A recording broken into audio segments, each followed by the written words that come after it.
reaching les Invalides by the moat. I shall have to go round it through the Faubourg Saint-Germain.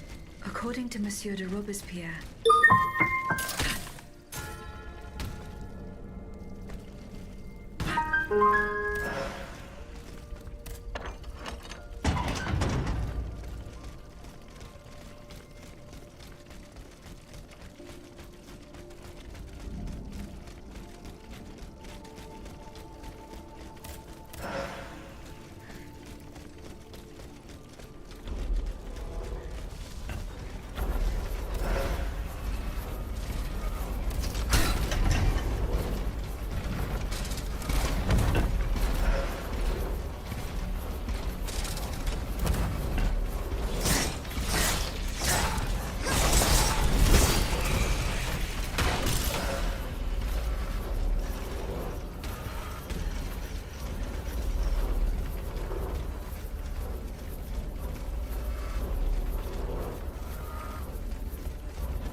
after us. You must carry on, I beg you. I will make it.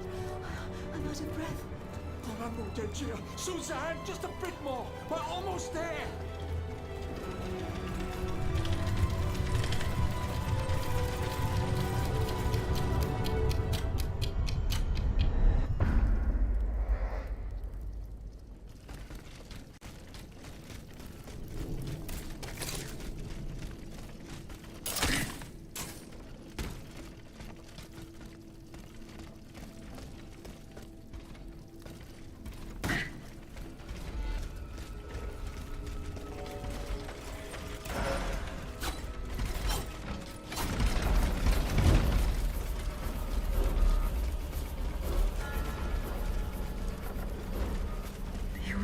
Ravaged the church and slaughtered the faithful.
les Invalides.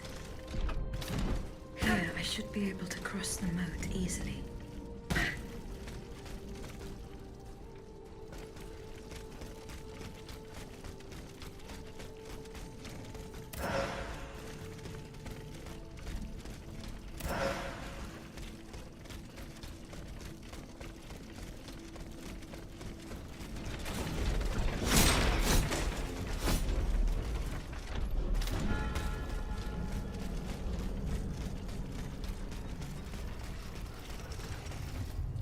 The debt was no longer sustainable, Your Majesty. Your mechanical revolution has changed the face of the kingdom, but the coffers are woefully empty. The debt, Monsieur Necker. This debt that you and your banking friends helped to create for your own benefit, and which is now forcing us to levy new taxes. Will my subjects be able to bear another tax? Yes, Your Majesty, as long as it is distributed fairly. The representatives of the nobility, the clergy, and the Third Estate must come to an agreement. That is why we have convened the Estates General. Tomorrow you are to preside over the opening ceremonies. Your Estates General. Nothing good can come of it. You have roused the spirit of rebellion. All I hear about are their damned cahiers de doléances. My rightful enjoyment is being challenged. The streets of Versailles are teeming with loudmouth fanatics with sacrilegious thoughts. Tell me, Monsieur le Ministre, have you purposely set this army of the unwashed against me? Your Majesty, I have always been your most faithful servant. Beware, Necker. Beware. I have a surprise in store for anyone who dares attack my throne.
Dear Suzanne, take my hand, please.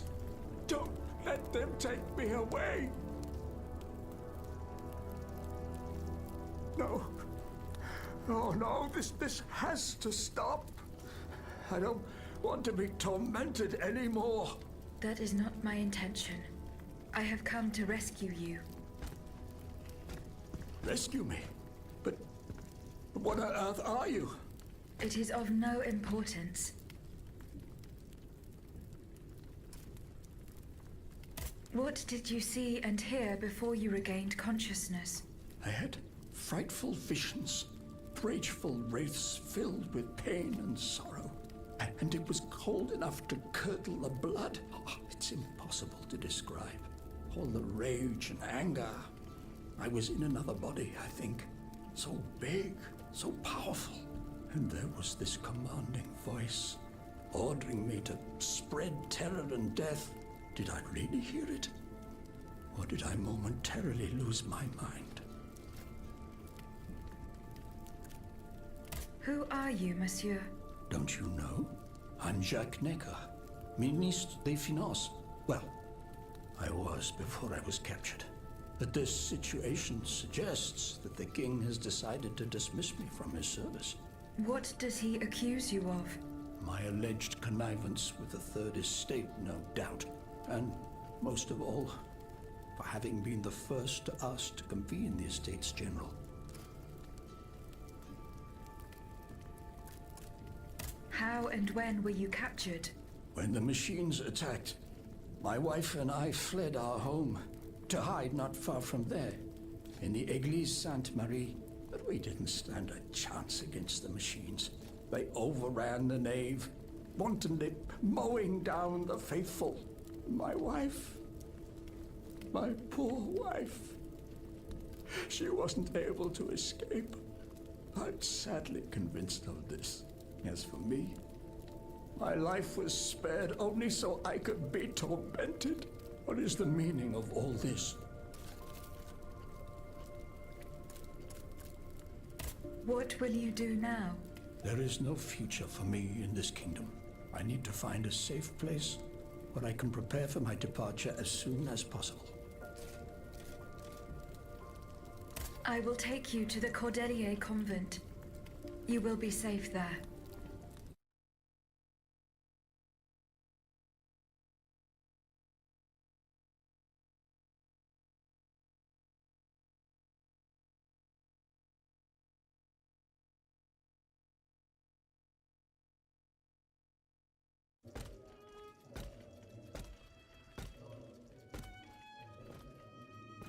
À la bonne heure, she's back. Aegis, what a joy and relief to see you again. Monsieur, Welcome to our stronghold. I'm sure that everyone here is aware of the great debt we all owe you. As you can see, the most exhausted among us are growing stronger. While the most determined are already planning our counterattack. I did not expect to see you all together. 4 days ago, the representatives of the Third Estate gathered in a tennis court. They swore not to separate until they had established a constitution for the nation. But that was not the only oath we swore. All the honorable men who were at Versailles, representatives and patriots, members of the Club Breton, secretly swore to meet here if they were dispersed. You, Aegis, have allowed them to gather once again. Though unfortunately many are missing, we still have hope. Why did you choose to meet in this convent? It was my idea. Voyez-vous, I stay here whenever my obligations bring me to Paris. No other retreat inspires such peace and contemplation. Et puis, truth be told, this building has always felt like a fortress to me. Just look at how thick these walls are. For 2 whole days, the patriots in the quarter consolidated the outer walls to make it an impenetrable citadel. No automat has broken through our defenses yet. Where are the monks, mon père? They are secluded in their quarters, praying for the salvation of the people of Paris. However, we bear no illusions. We are weak, we are divided. And we are unarmed. Without you, without your warrior strength, we have no chance of turning things around. You are sent by heaven above, Aegis. From now on, you may consider the Cordelia Convent your headquarters and a welcome refuge.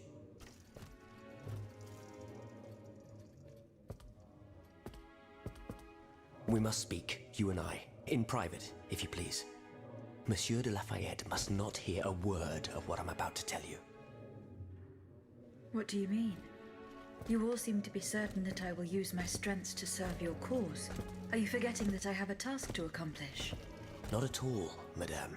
We all know and support your plan to free Monsieur de Vaucanson. That is why I've taken the time to think of a way for you to get to the Bastille. I am listening. There is a patriot in Paris whose pamphlets have aroused Monsieur de Lafayette's ire. His anger is so strong that the poor man had to disappear to escape arrest. I know that he is secretly hiding in the quarries in Montmartre. A labyrinth he is said to know like the back of his hand. If anyone can help you navigate the obstacles that keep you from the Bastille, it is the elusive Monsieur Marat. Very well. I will go and find him.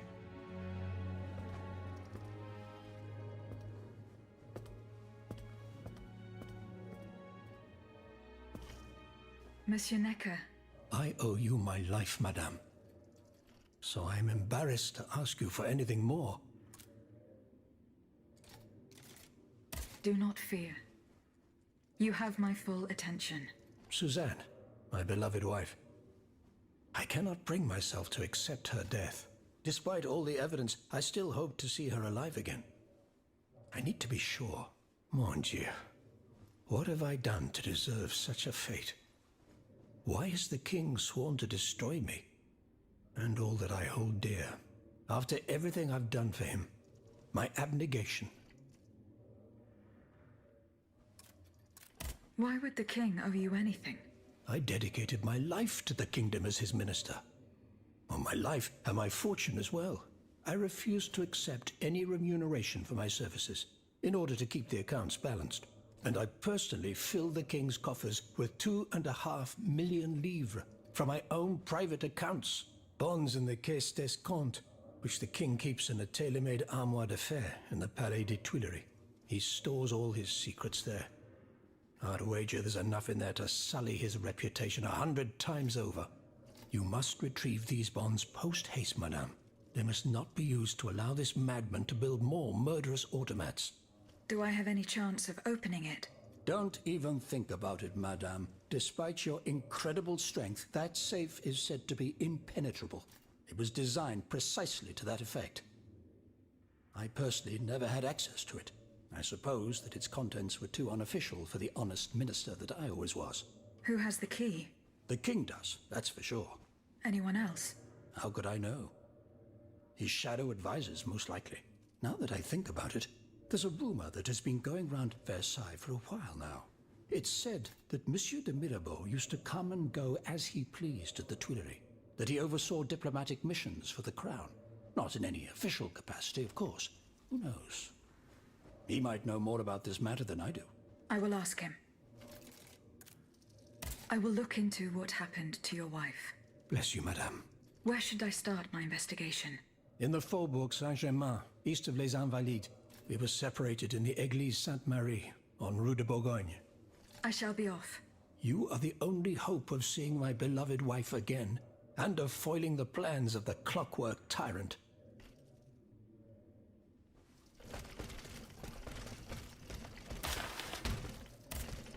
Aegis, a word, s'il vous plaît.